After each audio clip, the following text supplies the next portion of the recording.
आप अपने आसपास के लोगों पर थोड़ा विचार करेंगे तो आप उनके प्रति बहुत करुणा से भर जाएंगे। अब हम यहां इतने लोग बैठे हुए हैं, नहीं कह सकता सांझ इनमें से कोई समाप्त हो जाए। एक सांझ तो सब समाप्त हो ही जाएंगे। एक ना एक दिन हम में से हर आदमी चुक जाएगा। अगर मुझे यह ख्याल हो कि जो लोग मेरे सामने बैठे हैं, हो सकता है इनमें से कोई चेहरे में दोबारा नहीं देख पाऊंगा, तो क्या मेरे हृदय में उनके प्रति करुणा पैदा नहीं होगी? एक बगीचे में अभी अभी मैं गया और वहां फूल खिले हैं, सांझ वो मुरझा जाएंगे। छोटी सी घड़ी है उनके जीवन की, अभी खिले हैं, सुबह सांझ मुरझा जाएंगे। क्या इस बात का स्मरण कि ये फूल जो भी मुस्कुरा रहे हैं सांझ गिर जाएंगे और धूल में मिल जाएंगे, उनके प्रति करुणा को पैदा नहीं कर देगा?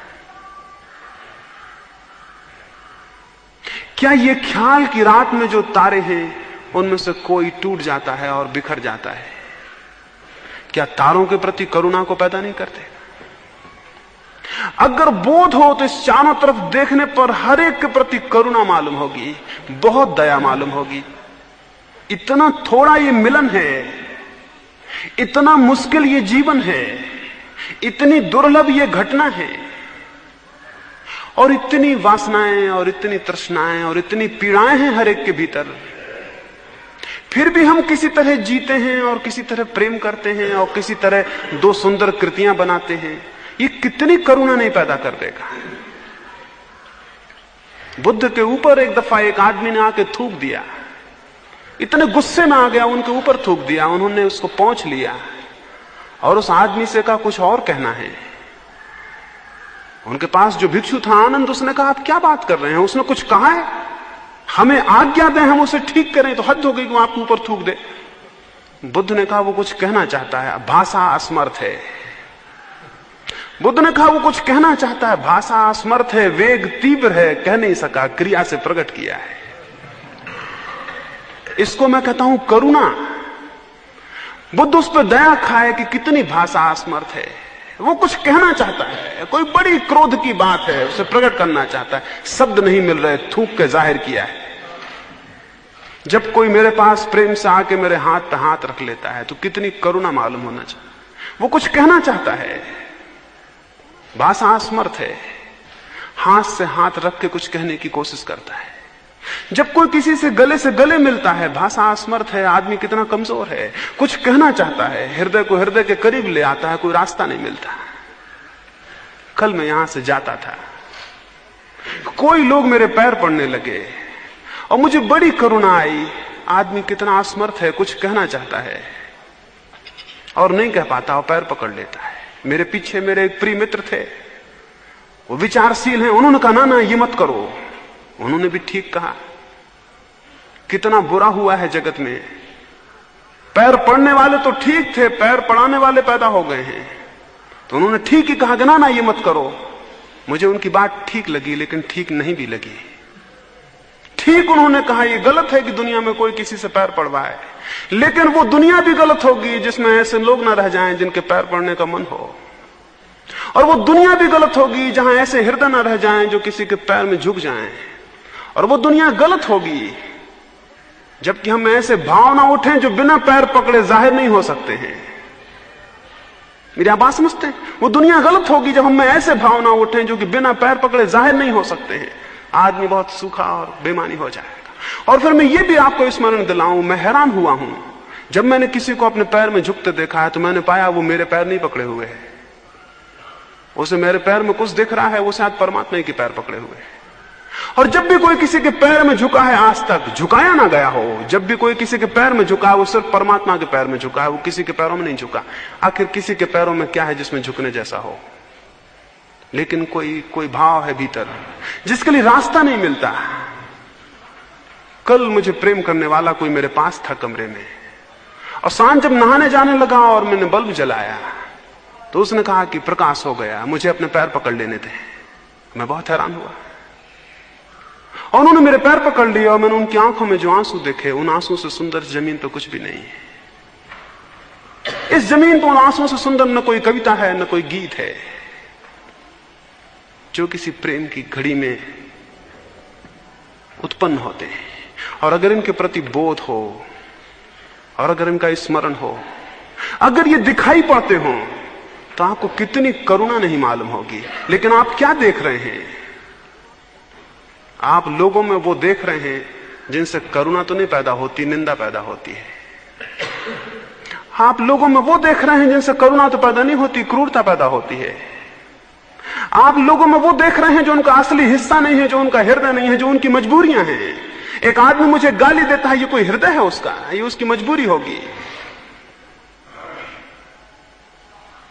बुरे से बुरे आदमी के भीतर एक हृदय है, जिस तक हमारी पहुंच हो पाए तो हम बहुत करुणा से भर जाएंगे, बहुत करुणा से भर जाएंगे। बुद्ध ने उस सुबह कहा था, दया आती है, दया आती है, भाषा कमजोर है आनंद।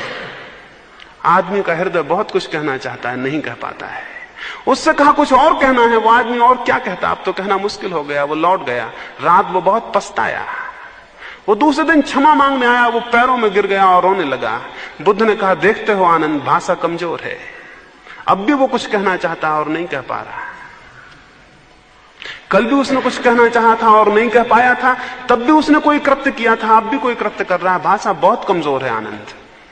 और आदमी बड़ा दया योग्य है। और 4 दिन का ये जीवन है। और 4 दिन का भी हम कहते हैं, 4 घड़ी का भी क्या है।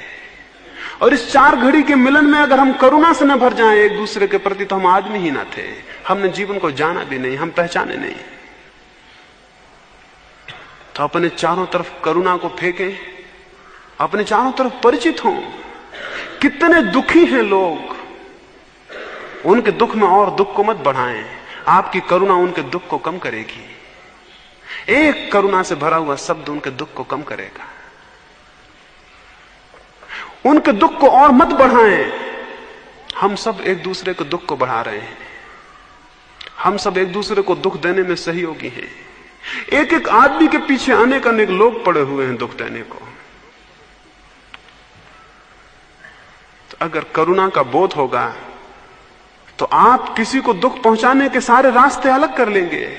और अगर किसी के जीवन में कोई सुख दे सकते हैं तो उसे देने का उपाय करेंगे। और एक बात स्मरण रखें, जो दूसरे को दुख देता है वह अंततः दुखी हो जाता है, और जो दूसरे को सुख देता है वह अंततः बहुत सुख को उपलब्ध होता है। इस वजह से यह कह रहा हूं कि जो सुख देने की चेष्टा करता है उसके भीतर सुख के केंद्र विकसित होते हैं, और जो दुख देने की चेष्टा करता है उसके भीतर दुख के केंद्र विकसित होते हैं। फल बाहर से नहीं आते हैं, फल भीतर पैदा होते हैं। हम जो करते हैं उसी की रिसेप्टिविटी हमारे भीतर विकसित हो जाती है। जो प्रेम चाहता है प्रेम को फैला दे, और जो आनंद चाहता है वो आनंद को लुटा दे, और जो चाहता है उसके घर पर फूलों की वर्षा हो जाए वो दूसरों के आंगनों में फूल फेंक दे। और कोई रास्ता नहीं है। तो करुणा का एक भाव प्रत्येक को विकसित करना जरूरी है साधना में प्रवेश के लिए। तीसरी बात है प्रमुदिता, उत्फुल्लता, प्रसन्नता, आनंद का एक बोध, विषाद का अभाव। हम सब विषाद से भरे हैं। हम सब उदास लोग, थके लोग हैं। हम सब हारे हुए पराजित रास्तों पे चलते हैं और समाप्त हो जाते हैं। हम ऐसे चलते हैं जैसे आज ही मर गए हैं। हमारे चलने में कोई गति और प्राण नहीं है। हमारे उठने बैठने में कोई प्राण नहीं है। हम सुस्त हैं और उदास हैं और टूटे हुए हैं और हारे हुए हैं। ये गलत है। जीवन कितना ही छोटा हो, मौत कितनी ही निश्चित हो, जिसमें थोड़ी समझ है वो उदास नहीं होगा। सुकरात मरता था, उसको जहर दिया जा रहा था और वो हंस रहा था। और उसके एक शिष्य क्रेटो ने पूछा, हंसते हैं, हमारे आंख आंसुओं से भरी हुई हैं, मौत करीब है और ये विषाद का क्षण है। सुकरात ने कहा, विषाद कहां है? अगर मरा और बिल्कुल ही मर गया तो विषाद क्या, क्योंकि दुख को अनुभव करने को कोई बचेगा नहीं। और अगर मरा और बचा रहा तो दुख क्या, जो खोया वो अपन ना थे, जो अपन थे वो बचे हुए हैं। तो उसने कहा, मैं खुश हूं। मौत 2 ही काम कर सकती है, या तो बिल्कुल मिटा देगी, बिल्कुल मिटा देगी तो खुश हूं क्योंकि बचूंगा ही नहीं दुख अनुभव करने को। और अगर बचा देगी मुझको तो खुश हूं क्योंकि जो मेरा नहीं है वो नष्ट हो जाएगा, मैं तो बचूंगा। मौत 2 ही काम कर सकती है, इसलिए हंसने जैसी है। सुकरात ने कहा मैं प्रसन्न हूं, क्योंकि मौत क्या छीन लेगी, या तो बिल्कुल ही मिटा देगी तो क्या छीना, क्योंकि अब जिससे छीना वो भी नहीं है, तो दुख का कोई अनुभव नहीं होगा। और अगर मैं बच रहा तो सब बच रहा, मैं बच रहा तो सब बच रहा, जो छीन लिया वो मेरा नहीं था। तो इसलिए सुकरात ने कहा मैं खुश हूं। जो मौत के सामने खुश है, और हम हैं कि हम जिंदगी को पाए हुए दुखी बैठे हुए हैं। हम हैं कि हम जिंदगी में दुखी बैठे हुए हैं, और लोग ऐसे भी हुए हैं कि जो मौत के सामने भी खुश थे।